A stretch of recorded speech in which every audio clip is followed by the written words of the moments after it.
देखिए, यूपी में अगर बात करें तो ब्राह्मणों पे कहीं ना कहीं नकेल कसा गया है। भारतीय जनता पार्टी के प्रदेश अध्यक्ष जो नए नवेले बने हैं, उनका साफ शब्दों में हिदायत दी गई है तमाम ब्राह्मण संगठनों को। खास करके उनके विधायक का जब मीटिंग चल रहा था तो उसमें उन्होंने साफ शब्दों में संकेत दिया है कि आप लोग अनर्गल मीटिंग नहीं कर सकते हैं। तो इस तरीक़ा से तमाम मुद्दों पे बातचीत करेंगे। क्या उसका असर कहीं ना कहीं तमाम राज्यों के ब्राह्मणों में आक्रोश देखने को मिल रही है। जहां तक कि अगर बात करें, जो ब्राह्मण समाज के लोग हैं वो भारतीय जनता पार्टी से ज़्यादातर जुड़े हुए रहते हैं। पहले ये कांग्रेस के कोर वोटर कहे जाते थे, लेकिन धीरे धीरे करके भारतीय जनता पार्टी में समाहित हो चुके हैं। जेजेपी के राष्ट्रीय अध्यक्ष हैं डॉक्टर मिथिलेश कुमार चौबे जी।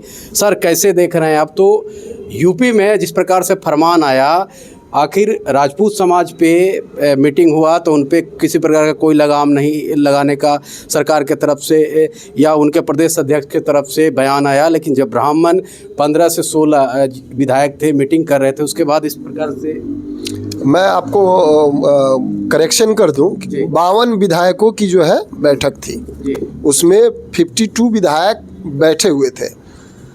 क्या है कि जब हमारे वंशज की ब्राह्मण के गरीब परिवार के लोगों जो वास्तव में शोषित हो, पीड़ित हो, गरीबी रेखा में हो और गरीबी से जूझ रहे हो और सरकार बात नहीं सुन रही हो, हमारी बहन बेटियों को इसी सरकार में आईएएस अधिकारी के पद पर रहते हुए लोगों ने दान के स्वरूप आरक्षण के रूप में बेटियों को मांगने की जो बात कही, हर जगह ब्राह्मण के साथ रहना, ब्राह्मण का टाइटल उपयोग करना, ब्राह्मण बनना हमारे भारत में सभी लोग चाहते हैं, लेकिन ब्राह्मणों का इज्जत करना कोई नहीं चाहता, ब्राह्मणों को सम्मान देना कोई नहीं चाहता, ब्राह्मणों को उसका हक देना कोई नहीं चाहता, ब्राह्मणों को उसका अधिकार देना कोई नहीं चाहता। और ब्राह्मण की बेटी की अस्मिता पर जब बात आई तो वहाँ क्या हुआ था? ब्राह्मण विधायकों ने उत्तर प्रदेश के विधानसभा में एक चर्चा का विषय रखने का और सार्वजनिक तौर पर वैसे बयानबाजी जो संतोष वर्मा जैसे लोग जो बयान दिए थे आईएएस अधिकारी, उसकी निंदा करने के लिए यह एकजुट होकर के अपनी मनसा बनाई थी, क्योंकि सदन में इस बयानबाजी को, इस बहस को करने से रोक दिया गया था। भारतीय जनता पार्टी की सरकार है उत्तर प्रदेश में।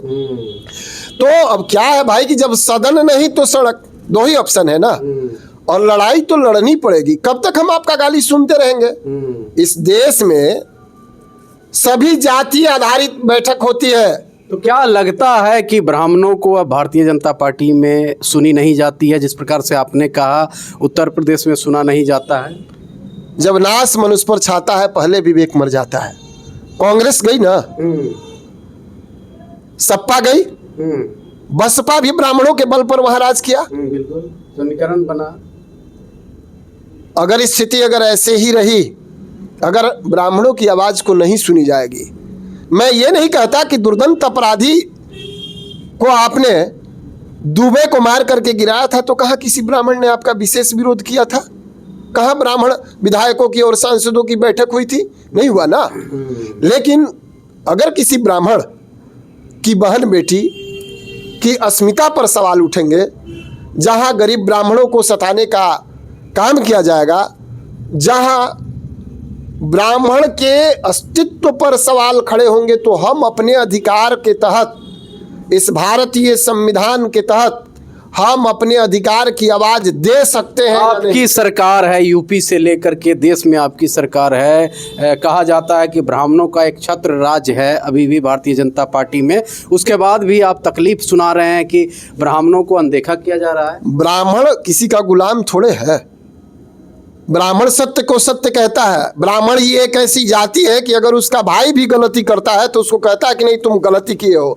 दूसरे जाति में और दूसरे समुदाय के लोगों में ये नहीं है, वो अपने भाई का पक्ष करते हैं और कहते हैं कि नहीं हम लड़ेंगे। लेकिन ब्राह्मण ही है जो गलत को गलत कहता है और सही को सही कहता है, बाद बाकी किसी से डरता नहीं है।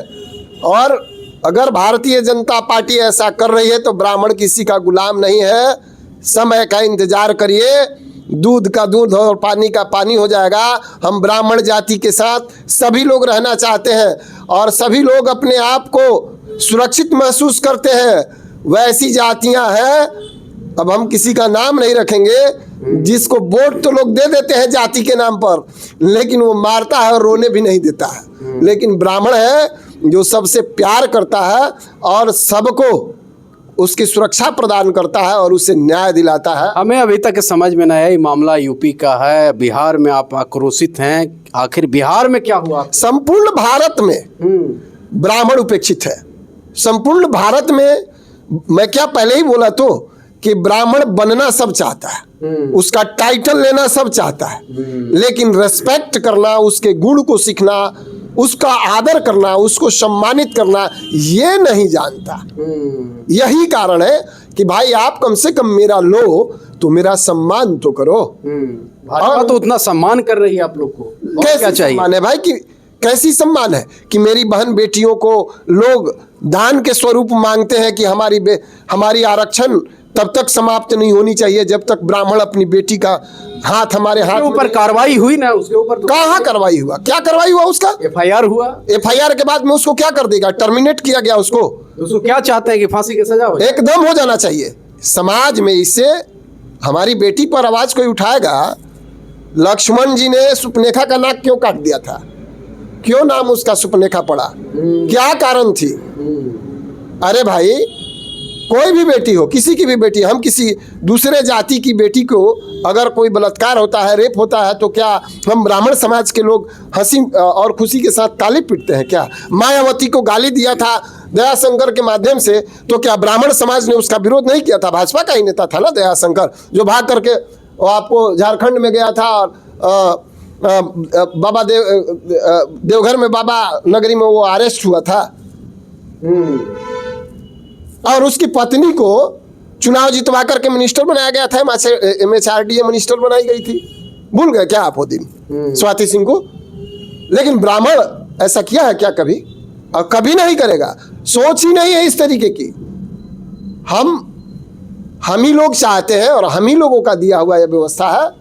आज मैं ब्राह्मण होकर बात कर रहा हूँ। ब्राह्मण तो एकदम शांत व्यक्ति बात नहीं कर रहा हूँ, मैं एक ब्राह्मण होकर के बात कर रहा हूँ कि ब्राह्मण ने ही वसुधैव कुटुंबकम कहा है, सर्वजन हिताय सर्वजन सुखाय की बात कही है। लोगों को शिक्षा दो, लोगों को न्याय दो।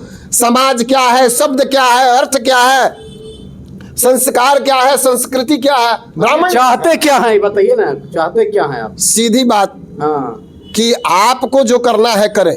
किसको करना है? जिसको भी, इस समाज में रहने वाले जो लोग हैं, जो समाज में रहते हैं, चाहे वो सत्ता में, सरकार में लोग हो या आम जन हो या राजनीति से प्रेरित लोग हो, आम जन की इससे कोई मतलब नहीं है। गांव में तो आज भी पंडित जी कह के आज बड़े बहुत कारपोरेट जगत के लोग जो है, कल देख लीजिएगा मेरे साथ, वो अदर कास्ट के हैं और मेरे चलते जो है, चूंकि हम लहसुन प्याज का सेवन नहीं करते हैं, मेरे चलते लहसुन प्याज नहीं डाला जा रहा है और बार बार रिक्वेस्ट की जा रही है कि बाबा आपको आना है, बाबा आपको आना है। तो समाज में जो राजनीतिक रूप से प्रेरित लोग नहीं है, उनको इससे कोई मतलब नहीं है, वो आज भी जानते हैं। लेकिन उसी में बहुत सारे वैसे लोग हैं जो अज्ञानी है या राजनीतिक रूप से प्रेरित है, वो उल्टा सीधा बात करते हैं और समाज को गलत दिशा में जो है बहकाया जा रहा है। हम अपनी सम्मान की बात कर रहे हैं। अरे भाई, जब सभी जातियों का, ठाकुरों का होता है, धोबी का होता है, मुसहर का होता है, वैश्य का होता है, सबकी सभाएं होती है, तो वहाँ हक अधिकार की बात होती है, तो सब लोग अपना स्टेटस लगाता है। और हम ब्राह्मण हैं, हमारी जो एक लिट्टी चोखा का कार्यक्रम क्या 52 विधायकों का हो गया, पूरा देश में आग लग गया। जानिए, अभी जो 2025 में नीतीश जी की सरकार बनी है ना, मिथिलांचल के एक भी ब्राह्मणों को मंत्रिमंडल में जगह नहीं दिया गया। नया छेड़ दिए आप। हम नया नहीं छेड़ दिए, आप देखिए, बताइए। यूपी से लेके आ गए बिहार में, अब बिहारी है ना। मिथिलांचल के ब्राह्मण भाइयों को एक भी मंत्रिमंडल में जगह नहीं मिला, जबकि पहले मिथिला से 3-4 सीट हुआ करते थे, 3-4 जो है पद हुआ करता था। उनको अधिकार चाहिए कि नहीं? क्या है, हम ब्राह्मण हैं, हम चाहते हैं कि सबको सबको वो सम्मान मिले। आप जाति के नाम पर आरक्षण दे देते हैं, जाति के नाम पर आप बेटी को हमसे जो है हाथ मांगने लगते हैं। ये कहाँ तक न्यायप्रिय है, कहाँ तक संवैधानिक है? अरे भाई हिम्मत है तो पढ़ो लिखो, कंपटीशन करो और कंपटीशन करके आप जीतो ना। अब तो वो जमाना नहीं रहा, होटल में सब लोग खाते हैं और भोज भी जब होता है, कोई अब ऐसा गांव नहीं रहा जहां कोई भी जाति हो, निमंत्रण अगर देता है तो वहां निमंत्रण में लोग नहीं जाते हैं। अब कोई वैसा गांव जवार नहीं रहा। अब छुआछूत की भी भेद तो नहीं रही। अब आपका कर्म ही चंडाल का रहेगा। आपके हाथ गंदे रहेंगे, आपके कपड़े गंदे रहेंगे, आपके संस्कार गंदे रहेंगे, तो आपके घर डॉक्टर मिथिलेश चौबे जैसा ब्राह्मण तो जाकर के कभी पानी नहीं पिएगा, आपके साथ नहीं बैठेगा। और इसके लिए आप छुआछूत का भेद मानते हैं तो मानिए, हमें उससे कोई दिक्कत नहीं है। हम ना आपका सम्मान करेंगे क्योंकि आप गलत हैं, और ना ही हम आपसे किसी सम्मान की अपेक्षा करेंगे। चलिए, हमारे साथ थे मिथिलेश चौबे जी, जिन्होंने कहीं ना कहीं जो यूपी में जिस प्रकार से भारतीय जनता पार्टी के प्रदेश अध्यक्ष द्वारा एक फरमान जारी किया गया, खास करके ब्राह्मणों को लेकर के, तो खुद ब्राह्मणों के बल पे जीत के आया। अजातीय के आधार पर उसको जो है अध्यक्ष बनाया गया। भारतीय जनता पार्टी के जो लोग कहते हैं कि हमारी पार्टी जो है सिर्फ हिंदूवादी पार्टी है, तो ठाकुरों का जो बैठक होता है, जब कुशवाहा, कोयरी का, सोहेल देव पार्टी जैसे जो जाति के नाम पर पार्टियां बनी है, वैसे लोगों को अपने पार्टी में जगह और टिकट दे करके और स्थान दे करके और उसको जो है अपना क्या बोलते हैं, तो क्या लगता है कि ब्राह्मणों को दबाया जा रहा है आपके हिसाब से? पूरा का पूरा ब्राह्मण के लिए कौन सी योजना ब्राह्मण के लिए बनी? ब्राह्मणों के लिए कौन सी योजना बना दी गई है कि ब्राह्मणों के लिए ये योजना है और ब्राह्मण अपनी वृत्ति के लिए ये काम करेगा? ब्राह्मण को कहाँ रखा गया है बताइए। बात तो यहाँ हो गई, ये जो भारतीय जनता पार्टी की सरकार है, मैं आप लोगों को ऑन कैमरा ये बताना चाहता हूँ, ध्यान दीजिएगा। मैंने बहुत पहले कहा था, मेरा वीडियो उठा करके देख लीजिएगा। 10% जो आरक्षण की बात है वो आर्थिक आरक्षण है, और नरेंद्र मोदी जैसा सातिर आदमी ब्राह्मणों को लुभाया है। नरेंद्र मोदी जैसा सातिर कह रहे हैं जी, और यह जा रहा है 85 और 15 की राजनीति पर ठप्पा लगाने के लिए। आरक्षण 85 और 15 की होगी और समाज बटेगा। अभी दुर्दशा जो है बाकी है। अगर ब्राह्मण समाज, चूंकि बोलता समाज है, हम लोग जिंदा है, सर कटा सकते हैं लेकिन सर झुका सकते नहीं। जिंदा कौम है हम लोग को कोई डरा नहीं सकता। ब्राह्मणों की ये खूबी होती है। तो क्या है कि अगर ब्राह्मण नहीं जगा, अरे कोई जरूरत नहीं, हम जागरूक जनता पार्टी वाले हैं, कोई जरूरत नहीं है कि ब्राह्मण के नाम पर आप हमारे साथ जुट जाइए। लेकिन ब्राह्मण की अस्मिता और ब्राह्मण की सम्मान की जहां बात आएगी, आप खड़ा रहिए एकजुट होकर के। देखिए ना, यहाँ आप ही के जिला में तो एक घटना घटा था, बीजेपी की सरकार और ब्राह्मण परिवार के बेटी, मतारी, उसकी पत्नी, उसके मतलब क्या गुप्तांग में हथियार डाल करके एक यादव परिवार के द्वारा उसकी संपत्ति भी जो है लिखवा ली गई, उसको मारा भी गया, एक की हत्या भी हो गई। आप लोग अपने क्षेत्र की बात करिए, वहां मनीष कश्यप भी गए थे, कहे कि इसको जातिवाद में नहीं जोड़ना चाहिए, चूंकि भाजपा में था उस समय मनीष कश्यप भाजपा में था, तो कहा कि जातिवाद नहीं होना चाहिए, घटनाएं किसी के साथ हो सकती है।